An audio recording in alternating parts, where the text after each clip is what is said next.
let's start market. We're gonna hit you off with this actually. So my transaction coordinator who manages all of our paperwork for us put out stats all the time. So huge shout out to Minnesota transaction coordinators. You guys are fantastic. Local company, and so they put together basically a report of all of their transactions that they've been seeing, and I think this is really, really fascinating. So since May 1st, basically, this one was run. Let's see, offers written 192, offers accepted 84. So they're seeing 44% of offers made are getting accepted right now. So I would say that's about accurate for what I've been seeing as well. Kind of like half the time you make an offer, it's getting accepted. I think that might be a little bit high, I'm going to guess, for the market average, just because you're also dealing with a lot of off-market properties, so then that would just be an automatic 100%. So I would say typically people are having to make 2, 3, 4 offers on average to getting the offer accepted. Let me see. Cancellation rate on PAs is obviously really low, so for sellers, it's pretty darn unlikely that if a buyer actually gets their offer accepted, that they're going to cancel. So that's cool. Interesting stat, I'm not surprised at all. Inspections waived 50% of the time, not surprised. So in today's market, to be honest, you're either getting an inspection or you're getting the home, but you're probably not going to get both, which is kind of a brutal reality a little bit, but 50% of the time buyers aren't having an inspection. So very, very interesting. I should ask Alex, maybe if she happens to pop on, you can tell me. I'm curious if that's the inspections waived just on the winning contracts, or if that's on all offers that are being made, because I think if that's on all offers being made, it's fairly safe to assume the ones with the inspections were probably not the ones that got accepted. But anyhow, it's a very competitive market, as you've heard, for the last several months. So very, very interesting. 5% of theirs have been pre-MLS sales. That one's pretty fascinating. I don't know the long-term stats on that, and I don't even know if that's super accurate for the entire market, because obviously that's only people using this company for their contracts. But definitely we're seeing a lot of off-market sales. Sellers that don't want to do showings, they will just, if I've got a seller that doesn't want to do showings, in our team meetings and things within our brokerage, we can just say, hey, I got a 4-bedroom in Coon Rapids for $400,000 that doesn't want to do showings, and then we can just get it sold internally. Very, very easy. So let's see. Nothing else that stood out too much. Seller paid closing costs. Basically never. To be honest with you, I'm not seeing those at all. If you need help with your closing costs, it's going to make it a really steep battle to get that offer accepted, because you're competing with so many others that probably don't have to have that. And then with offers going so high above list, they still have to appraise, so you would think rolling the closing costs and just go higher on your sales price. Well, quite frankly, you can't. There's just no more room in the appraisal gap. So very, very interesting. And again, big shout out, thanks to Minnesota transaction coordinators, Alex and Stephanie and the gang. Love, love, love, love. You guys are doing those. So we're going to switch over. So what you're seeing now is our, and I think, can I make this full screen? Hey, that's a little better for you. These are our 16 county Twin Cities metro stats with all of SPAR, which is one of our MLS associations, our real estate boards. So they put these out. This is a weekly thing that I'm showing you. And I'll just kind of point out the few things that I found pretty interesting in the report this time. Let's see, number of new listings coming on. This was a pretty strong number, so you can see last week we had 1,900 coming in. If we look at a 3-month total, we're a little over 20,000. That's up from last year. I don't actually love this number at all, because if you look, so looking at this column right here, this is 1 year ago what our weeks were versus what is the current weeks for this year. But you got to remember, we had a whole pandemic going on in here. So yeah, we're up 30%, 20% week by week. But we also had a pandemic that happened, and then nobody was listing anything. So it set the bar really, really low for last year, this week listings coming in. So obviously we're going to be way above that. I don't think that really gives a great picture of what the market's doing. Andrew's going to see on a couple of slides in a minute. We don't have nearly enough new listings coming in, so we're up. That's good. It doesn't give me a lot of a lot of hope for our current market. Let's see. Also, kind of an interesting stat. So this next slide here is pending sales. So we had 20,000 some come on the market. 17,000+ have already gone pending. So You can't really use that as a side-by-side, like of those 20, 17 have sold, because there could have been some before or after that were listed. But generally, you can see a huge percentage of the ones that do hit the market are sold, and they're sold pretty darn quickly.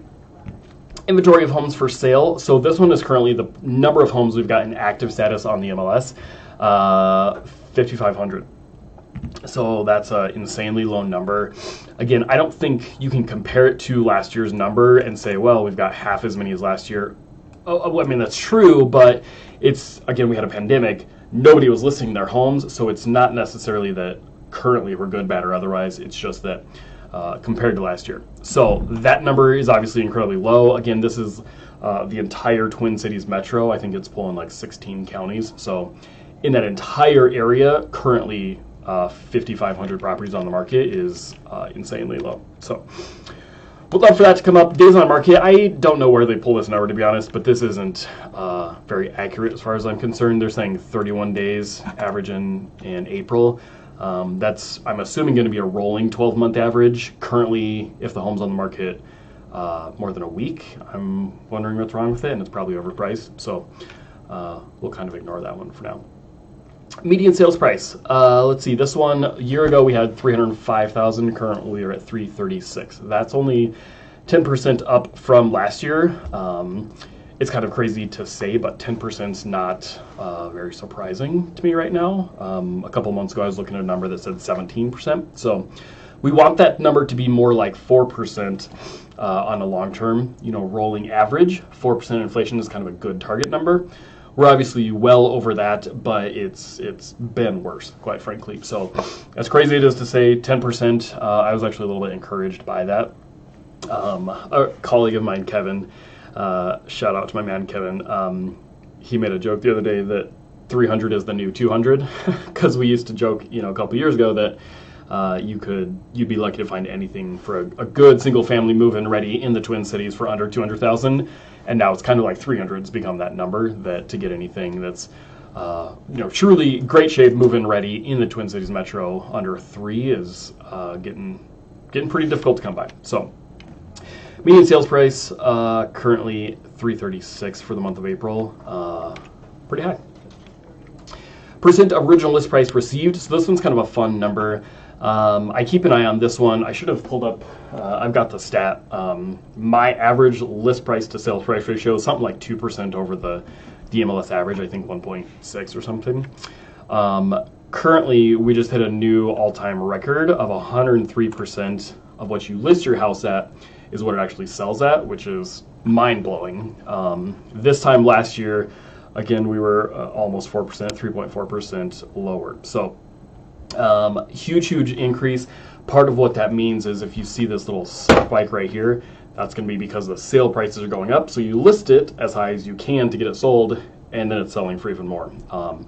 Still really important. We're going to see here in a second, not that side, but in a couple slides, there's a big correlation between if you price it right, it sells correctly. If you overprice it, it just doesn't, and it sits there, and that's why we're seeing days on market still at 30, even in the market that we've got. Affordability index, no huge changes there. I mean, we are down 6%, from last month, from last year this time. Only down 1.4% if you're looking at the rolling average. So this number, the higher number means greater affordability. Okay, so we want that number to be high. We're obviously low, but it's still not too shabby. Month supply of inventory. So this one is a pretty darn good indication of what our market's doing. And again, if you guys are on, I'm not going to stay on for a ton today, but if you leave me some comments, would love to answer you guys' questions. Or if you're watching on the replay, leave us a hashtag live or a hashtag replay. However you're watching, would love that very much. Month supply of inventory. This is basically that relationship between how many people are selling and how many people are buying. And if nothing changed, how quickly would we sell off everything in the market currently? Again, years ago, it used to be 2, 3, 4 month supply. That's a little bit more balanced, up around 4 month supply. Currently, we're sitting at 1, which is not the lowest that I've seen. So I'm actually a little bit encouraged. I would say it seems to me like our market started really, really aggressively. It seems to me like it's easing up a little bit. Seeing that number only at 1 for April, it was actually kind of encouraging for me. So rolling 12-month average, a month and a half, it could be worse, to be honest with you. Still very, very much a seller's market. The lower that number is, the more of a seller's market we're in, the higher it is, the more of a buyer's or balanced market we'd be in. So incredibly low, but as long as you're prepared for it, you're in good shape. So there we go. That is the stats. That's the nerdy stuff that I've got for you today. Steve, I don't think, do we have any comments? We don't currently. So I'm gonna sign off for now. Again, would love for you guys to go. A couple things actually. Join Anoka County Eats. So we just celebrated 500 people in our little private group. It was kind of like a fun experiment, showing off local restaurants, sharing the love with current local business owners. Getting through COVID and everything else times, just making it do. So go jump in the group, search Anoka County Eats. It's on Facebook and YouTube. You can join either place. And then again, with YouTube, we are doing a ton of stuff to give you a ton of great content. Would love for you guys to go join us there. The business page is called Living in Minnesota. So go join that. And you can see, we got tons of really cool neighborhood stuff, playlists of all different kinds that you can find. This is especially good if anyone you know is moving into Minnesota from the rest of the country. There's tons of neighborhood tours and foodie stuff and all kinds of good stuff. So we'll love for you to go jump in there, join us, subscribe on YouTube, and appreciate you guys so much. If you need anything, you know where to find me, and we'll be in touch. Thanks. See ya.